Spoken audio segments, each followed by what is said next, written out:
ঈদ মোবারক, ঈদ মোবারক, ঈদ মোবারক। আজকে বিভিন্ন দেশে পবিত্র ঈদুল আজহা উদযাপন হয়েছে। আর আগামীকাল ইনশাআল্লাহ আমাদের বাংলাদেশে ঈদ উদযাপন হবে। তো বিভিন্ন দেশে আমাদের বাংলাদেশের প্রায় অনেক মানুষ তাদের জীবিকার জন্য বিভিন্ন দেশে বিভিন্ন কর্মে রেমিটেন্স যোদ্ধারা আছে।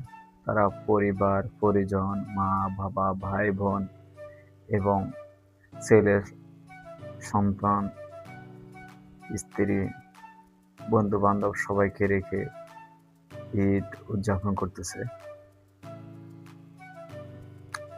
তাদেরকে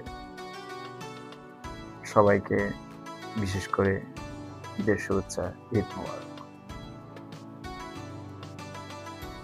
আমরা দেশে থাকি, আনন্দ করি, সবাই সবার সাথে সবার বাড়িতে যাই, পশু জবাই করি, তারপর যাই দিন শেষে একসাথে খাওয়া-দাওয়া করি। কিন্তু যারা প্রবাসী তাদের হয়তোবা নামাজ শেষে তারা একই রুমে আসে, এসে খাওয়া-দাওয়া করে, এটাই বা একটু বাইরে ঘুরে হলো। কিন্তু কারো সাথে পরিচয় নাই, কারো সাথে অজানা এক দেশে অচেনা মানুষের সাথে অতটা বন্ডিং হয় না। তাদের ঈদটা খুবই কষ্টের। এজন্য আমার খুব আফসোস হয়।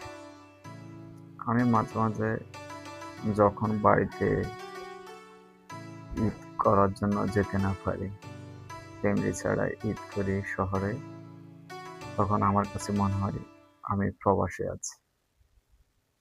কারণ ভাবি বাংলাদেশে থেকে যদি ফ্যামিলির সাথে ঈদ না করতে পারি, এটা যদি আমার কাছে খারাপ মনে হয়, যারা বাহিরে দীর্ঘ বছরকে বছর ফ্যামিলি ছাড়া, পরিবারের আত্মীয়স্বজন ছাড়া কিভাবে তারা ঈদ উদযাপন করতেছে, এটা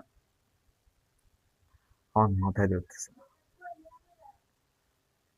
তাদের কষ্টটা আসলে আমি